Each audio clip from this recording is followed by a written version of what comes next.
In today's video, I want to ask the question, why are Nigerians desperate to escape their own home country? Destination abroad, abroad by all means, anywhere but Nigeria.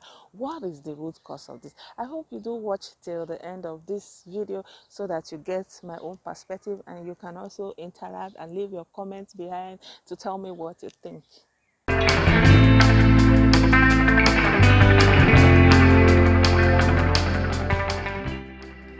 Hi beautiful people, good day to you all and welcome back to another episode on Blessed On channel. My name is Blessing and I'm welcoming you to subscribe to this channel if you're coming for the first time, and when you do that also hit that notification bell so you get to know when I upload new video. You can see that I'm in nature. I'm a nature loving woman and we are in summer right now in Germany, so you are going to see more of this kind of background. Do let me know what you think, if you like the video in nature or when I'm inside, so yeah, that's that. In today's video, I'm asking the question, why are Nigerians desperate to escape their own home country?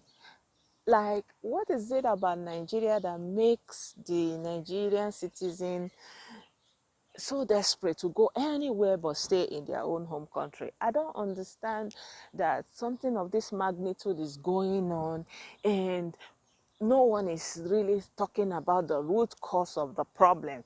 Like, millions of people are en route anywhere to escape their own home country, and I feel that we need to talk about what is going on, what is pushing these people. People of Nigeria are at a point of, like it's told in the Bible, in the book of Second Kings chapter 6, there was famine in the city and the king was passing and some women told the king that, they were quarreling with each other, and the king asked them what the problem was, and one said, "Oh, king, we ate my son and we agreed that we are going to eat her son, and she refused to release her son." And the king was sad. So things have gotten so bad that people are eating their own children. So, and then literally there was famine in the land, in the city, in this Second Kings chapter 6. So fast forward to chapter 7, there are these leprous men, and they were hungry, they were starving, and they want to go into the city, but they have heard that there's famine in the city, and they are surrounded by Assyrians who wants to conquer their camps. And they thought of it that, okay, if we stay here we are going to die, and if we go into the city, there's famine in the city, there's scarcity, there's no food, people can't afford their livelihood. But if we go to the camp of the Assyrians, they have food, they have everything. It's better for us to risk it. If they keep us alive, fine. If they don't keep us alive, fine.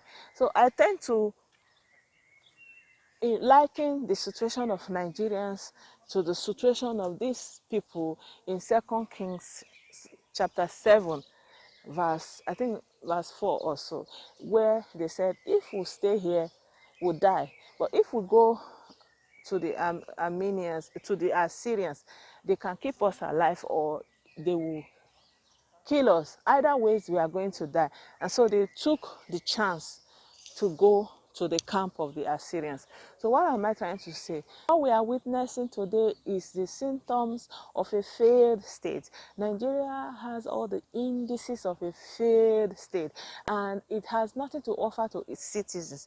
But what is not understandable is that the citizens are so docile and so lukewarm, and they don't want to talk about all the things that is making it impossible for the country to function as a nation. So let me give you a little breakdown about Nigeria. Nigeria is not a country in the sense of what you know as a country. It's just a geographical location, and it was joined together, like the north and the south was joined together by the British colonial master for their own convenience. And so now you have a nation that is intertwined with different ideologies, different cultures, you know, different in any way. Like when you see that, for example, here in Germany, one of the main problem of anti-immigration sentiment is that they don't want a situation whereby there are different cultures. They want that even if you are coming, that you assimilate into the existing culture, like that you integrate into it. But in Nigeria, we have what is called real multicultural society, and it doesn't work, people. It doesn't work. You have people with completely different ideologies, you have people with complete different language, and all these languages are spoken within this country, and there is nothing that promotes national cohesion. Nothing. Like absolutely nothing.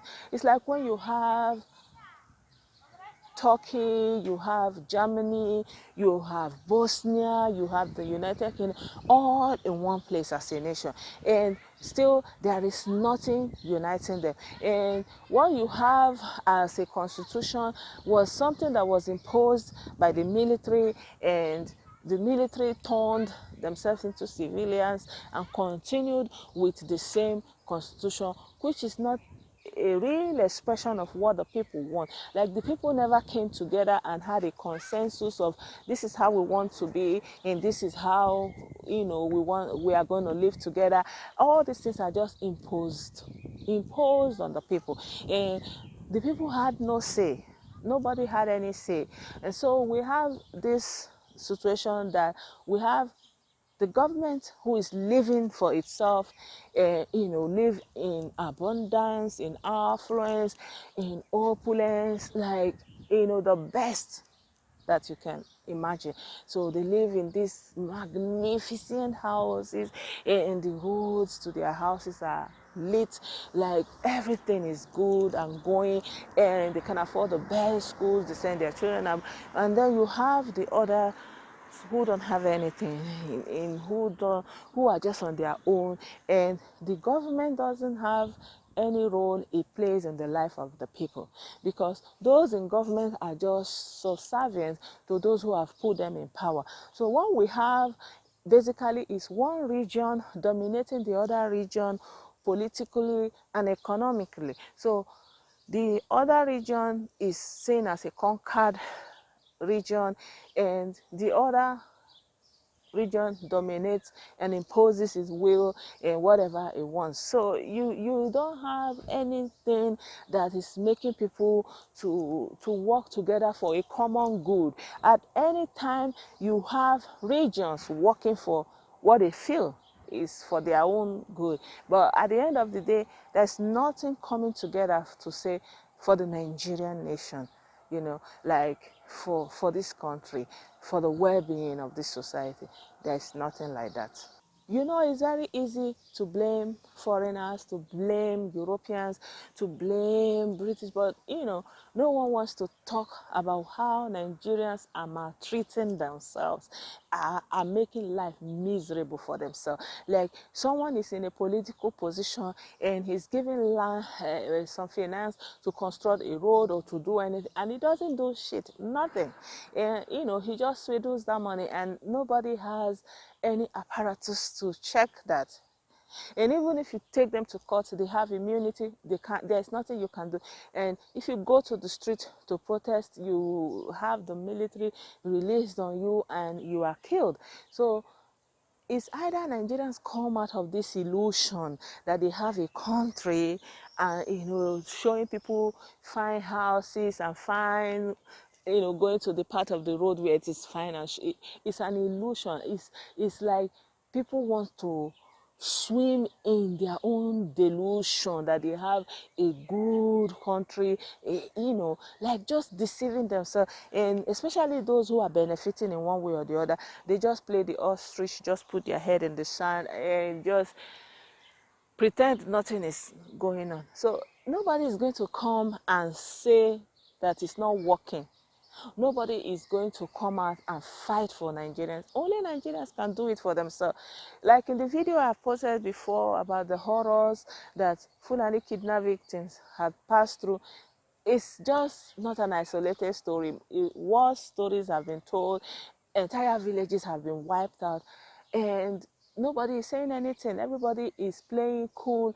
There is a conspiracy of silence about the root cause of this massive immigration. I believe that everybody will stay back in their home country. Maybe they can visit, but they will not be so desperate to escape their own home country if we can address the issue on ground. And I feel that one of the ways that this can be addressed is by dissolving the union and giving power back to the regions, so that each region can control itself and control its resources. This is my own thinking, and I feel that this is a starting point if anybody wants to be fair and truthful. Otherwise, a complete dissolution and allowing for freedom of those who wants to go, and those who want to continue in this mirage will continue. So I feel that Africans just want to hide from the truth, to blame somebody else, to dance, trivial things, to talk about social and entertainment issues and dance. But they don't have the energy, or maybe they don't have the will to talk about what it is that really matters. And I think until we address the fundamental issue of the failure of the Nigerian state to function, and to say it loud and clear that our country, Nigeria, is a failed nation. It's a failed nation and should be seen as such, and so that even the people who are escaping can receive some sympathy from the outside world, not playing this ostrich and pretending that everything is okay, and people who are locked up in Anchor Central wasting the most productive time of their life, being put in this kind of camps, like going through all sorts of things just because they can't find any solution.